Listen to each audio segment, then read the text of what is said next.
Assalamualaikum warahmatullahi wabarakatuh. My name is Orlando Chan Mahadewi. NIM 210602110082. Class Biology C. Here I will make a video answering questions about the history of Islamic civilization to fulfill the final semester test assignment in the History of Islamic Civilization course with Professor Dr. Munirul Abidin lecture. Question number 1. Explain how the main foundation that the Prophet laid down in built Islamic civilization. Explain in detail each point and how is it relevant to our life today. Answering question number 1. The foundation laid by the Prophet Muhammad in building Islamic civilization, namely, first, make the mosque the center of all activity. When Muhammad arrived in Medina, the first thing he did was build a mosque. The construction of this mosque teach a value of optimism that will be released if there is togetherness. The mosque is named after the mosque of the Prophet or Nabawi. This mosque has a very simple building. The roof is of dead palm leaf. The pillars are dead palm trunks. The floor is gravel and sandy, and the building is of brick. However, the building was not just an ordinary building, a building that marks the rise of Islamic civilization, because the Prophet enabled this mosque for all activity, starting from teaching Islamic teaching, wisdom, the process of teaching and learning to read and write to formulating war or political strategy. All were held in the Prophet Mosque, not just for prayer. In short, the Prophet used the mosque as a place of meeting and coach the people. Second, build brotherhood among fellow Muslims, or Ukhuwah Islamiyah. In the Medina past, there were two groups of Muslims, namely the Muhajirin, or Makkah Muslim, who migrated to Medina, and the Ansar Muslim, who were originally residents of Medina. The Messenger of Allah brought them one by one Muhajirin with one Ansar. The Prophet also always emphasized that fellow Muslims are brothers. None other than this was done by the Prophet to strengthen solidarity and social cohesiveness among fellow Muslims. So, they are not easy to fight as a character of Arab Jahiliyah. For a Muslim, brotherhood is not only based on blood, but also on the same faith. Third, build brotherhood with people of other religion, or Ukhuwah Insaniyah. The Prophet was well aware the Medina had a pluralistic society. There are Muslims, there are Christians, there are Jews, and others. To build a strong and peaceful city, there was no way for the Prophet expect to unite the different peoples. Finally, the Messenger of Allah sparked a mutual agreement, the Medina Charter, or Constitution of Medina. This charter became a meeting point, or Kalimatun Sawa, for the diverse people of Medina. With the Medina Charter, the Prophet succeeded in uniting the people of Medina, which had been impossible to unite.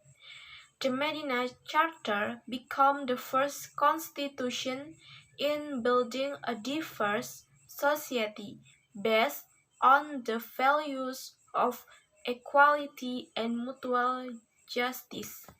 Question number 2. Explain what change the Prophet made in building the city of Medina. How is it relevant to our life today? Answering question number 2. The change made by the Prophet Muhammad are as follows. First, the change made by the Prophet, namely changing the name of the city of Yathrib, which was changed by the Prophet with a more beautiful name, to Medina. The mention of the name Medina continue to this day. As beautiful as anyone can imagine the image of the city. So, the name Medina is referred to as the ideal city and society. Second, changing the order of life to be peaceful, fair, mutual respect, and care, so that physical and spiritual prosperity can be achieved. This can happen because the Ansar people, as the original Yathrib resident, happily accepted the arrival of the Muhajirin, who came from Mecca with the Prophet. All members of society who are different, even though they are united on the basis of faith, the need for cooperation, and noble character, are met with honesty, togetherness, compassion, fair atmosphere, and others. It produces the ideal social order. Third, make the Medina community a united society and always spread love to all. To build that unity, apart from being carried out with a personal group approach, it is also carried out officially through a formal agreement. We know that at that time the Prophet, together with the Christians and the Jews, signed a treaty called the Medina Charter. With the agreement, all feel they have the same rights and are not harmed by each other. Fourth, changing the Medina community into a society that loves science. This is done by building a mosque. Quba Mosque was the first one built by the Prophet through the facility of place of worship. The people are easily consolidated and coordinated. Mosques are not only used to carry out ritual activity, but also to unite and even enrich knowledge for Muslims. 5. The Prophet also developed agriculture and commerce. Medina is fertile land, so it is suitable for agriculture. After the situation was safe, because these were a longer trades from the Quraysh from Mecca, the Prophet began to invite the Ansar and the Muhajirin to open agricultural land together. Through agriculture, the people of Medina become prosperous. The best quality dates are from Medina. Relevant to today's life is that Medina is a picture of the ideal city.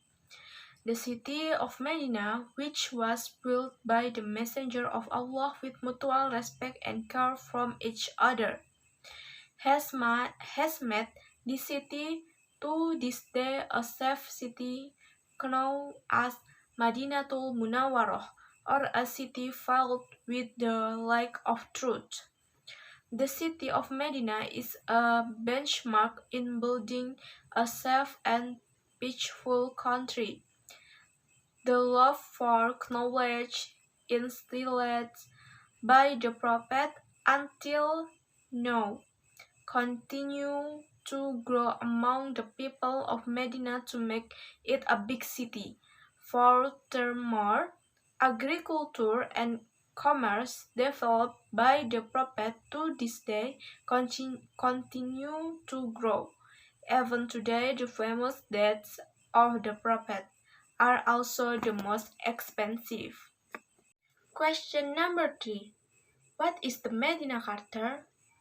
Explain the most important content of the Medina Charter. What was behind the emergence of the Medina Charter, and how relevant the Medina Charter is in the context for human life today? Answering question number 3. Definition of the Medina Charter. The Medina Charter is a document compiled by the Prophet Muhammad SAW, which is a formal agreement between himself and all tribes and important people in Yathrib, later called Medina, in 622 Masehi. First conflict between the Banu Aus and the Banu Khazraj in Medina.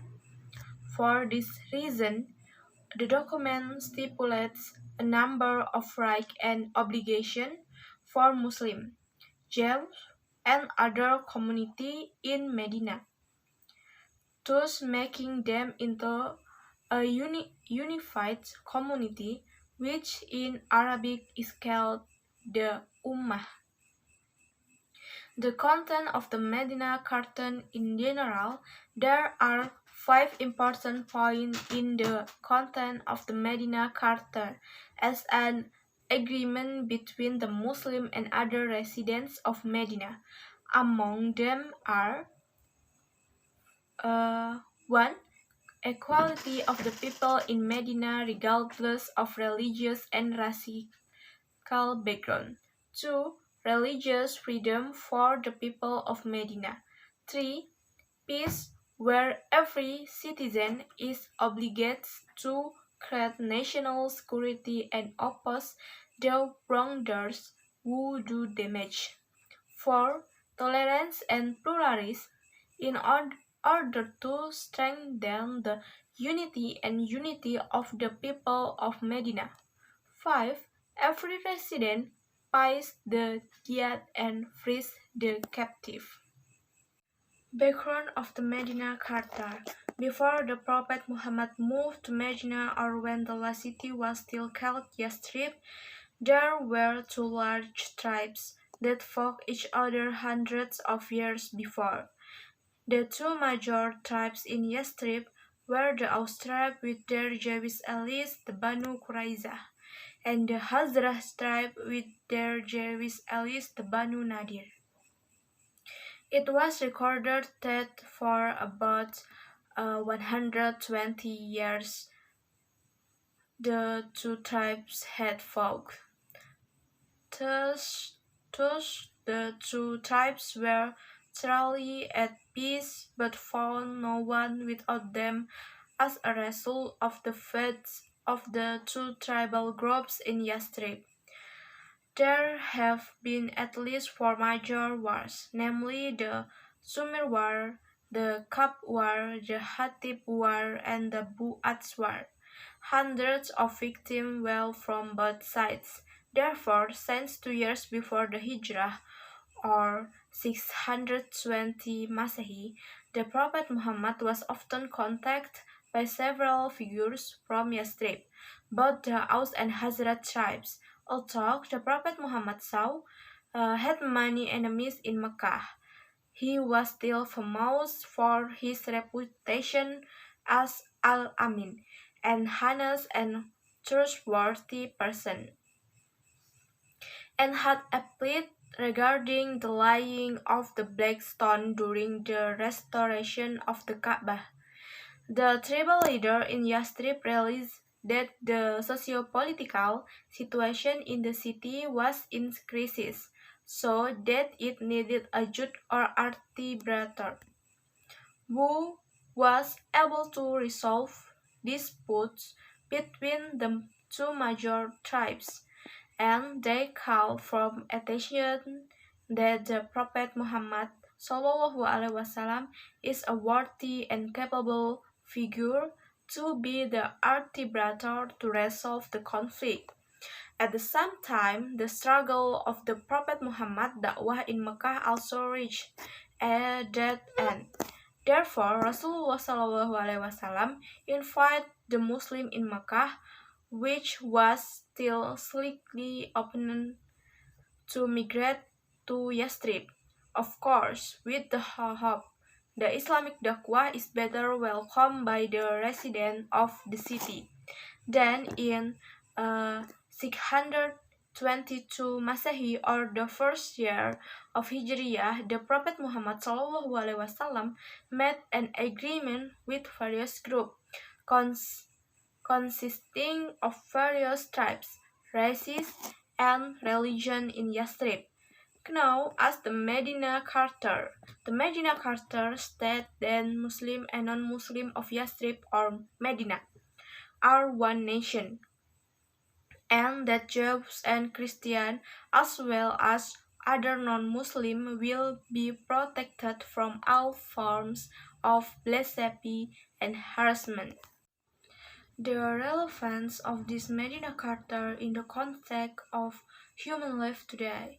The Medina Charter, as a written agreement to unite several groups that existed in Medina at the time, of course, had relevance to current life in Indonesia itself, one of which was that in the 1945 Constitution Article 29 Paragraph 2, which provides guarantees regarding freedom of religion, where the article is a value that is taken from the religion of Medina. The Medina Charter is also considered the oldest human rights treaty in the world and is also the oldest written constitution in the world, which is what makes its values develop to this day. Question number 4. Tell us some evidence about the Islamic civilization prosperity and why did it collapse then? What are the factors that led to the collapse of Islamic civilization? What should Muslims do at this time so that Islamic civilization can rise again? Answering question number 4. Evidence that Islamic civilization was once victorious, namely Madrasah. During the Abbasiyah dynasty, science developed rapidly. At this time, a madrasa was founded which was named Nizamiyah and was founded by Nizamul Mulk, a premier minister. Kutab is a place for students to study or students with low to medium level license. Mosque, besides being used as a place of worship, the mosque is also used as a place for high-level learning. Majelis Munadlarah is a meeting place for poets, thinkers, and scholars to discuss various scientific topics. Darul Wisdom. In the largest library in this era, it was founded by Caliph Harun al-Rashid and continued by the Caliph al-Ma'mun. Great Mosque of Cordoba. Built in 786 Masehi, this mosque can accommodate up to 80,000 people. Its legs reach 175 meters, while the poles are 1,400 pitches with a height of up to 20 meters. The dome is supported by 300 marble pillars. The mosque has now become a crunch. Ibn Tawlan Mosque, Cairo, built, built, built in 80 376 Masehi by Sultan Ahmad Ibn Tawlon. Above the walls are longitudinal beams decorated with verses from the Quran. This beam was taken from Mount Ararat, or Armenia, Turkey, by Ibn Tawlon.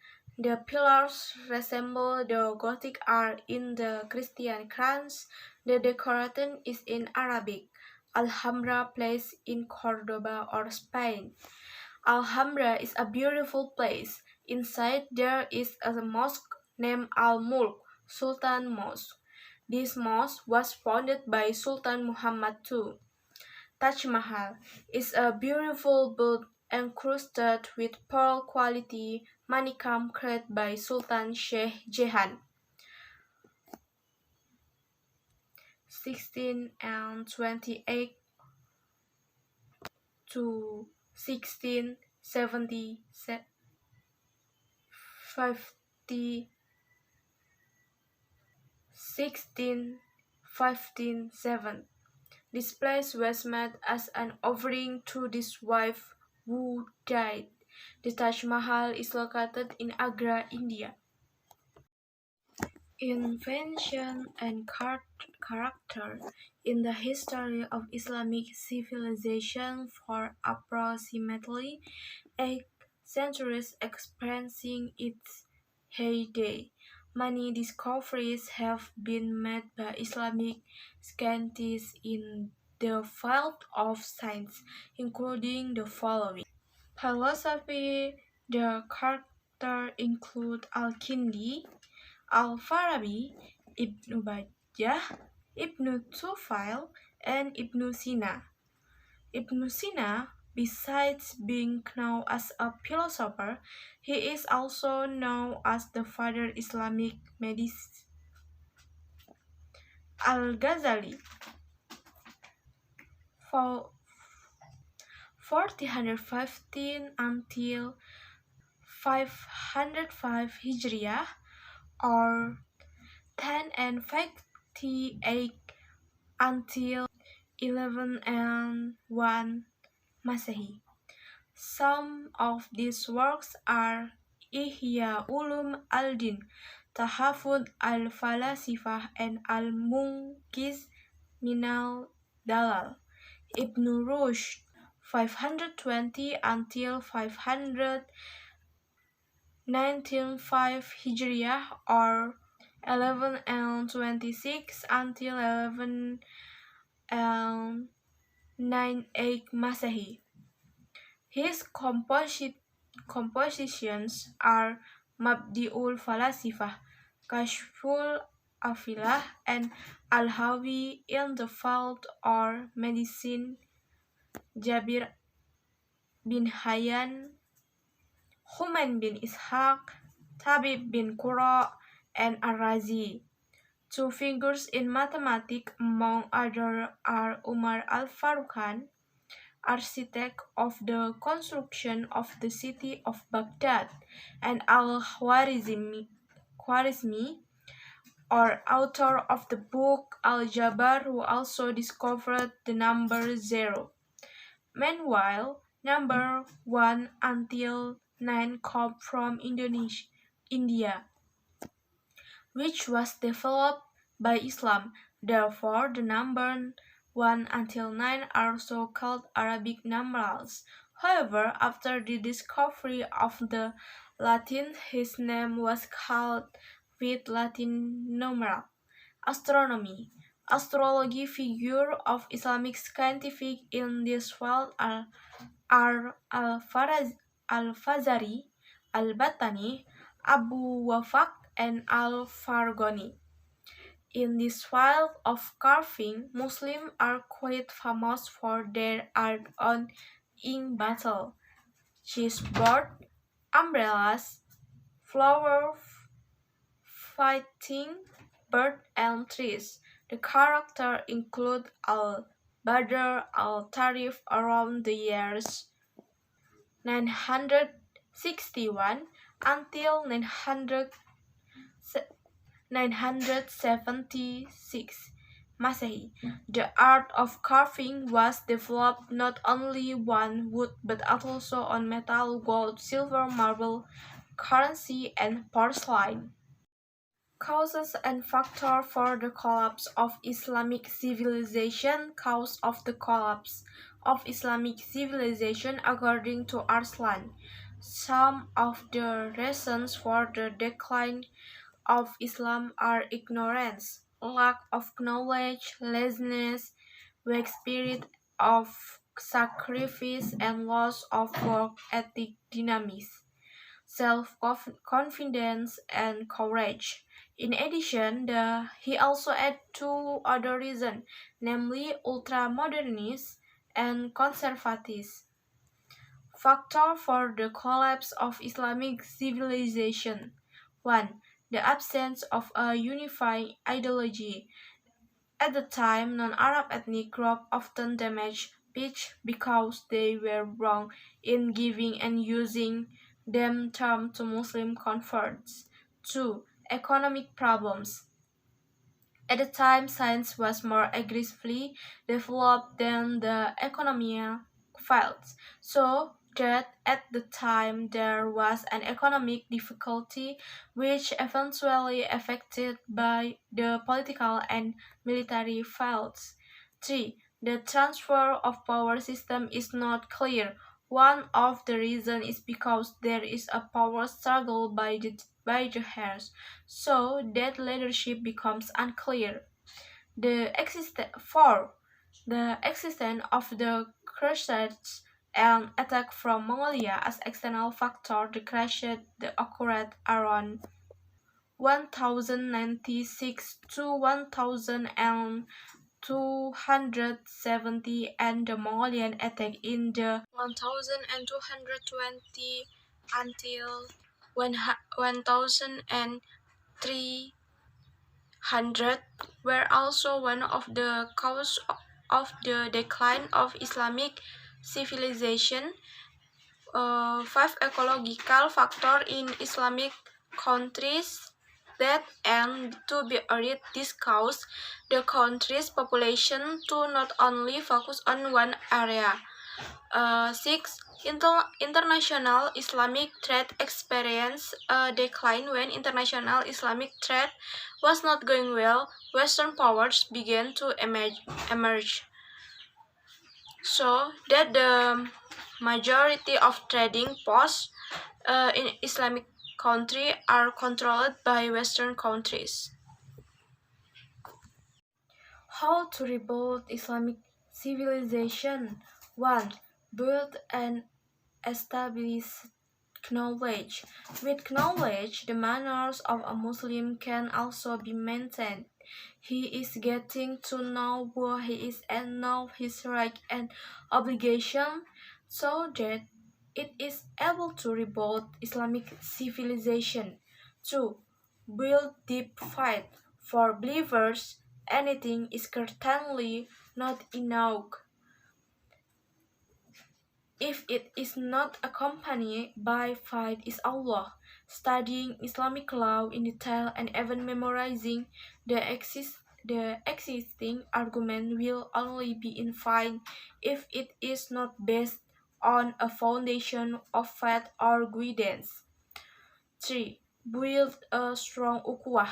With such an understanding, it is inappropriate for a human to be arrogant toward others.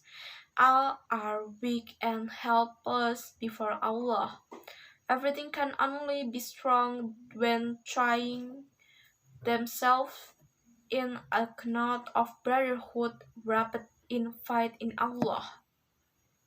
Question number 5. What lesson can you take from the history of Islamic civilization? What attitude should we take to overcome the difference of opinion in the history of Islamic civilization? Answering question number 5. The wisdom of studying the history of Islamic civilization, namely encouraging the spirit of Muslim to fight, encouraging Muslim to achieve true progress, encouraging Muslim to maintain strong life principles, encouraging Muslim to understand the nature of life and living, increase awareness of the importance of science. What attitude should we take in dealing with difference of opinion in the history of Islamic civilization? Is to face difference of opinion with full wisdom. Invite people who have different opinion with us for dialogue and discussion. Don't just because we have different opinion mislead and disbelieve other, because the consequence of disbelief and apostasy are very dangerous. The messenger of Allah had warned long ago not to easily mislead and disbelieve in other. Even people who disbelieve other, the accusation will come back to him if it is not true.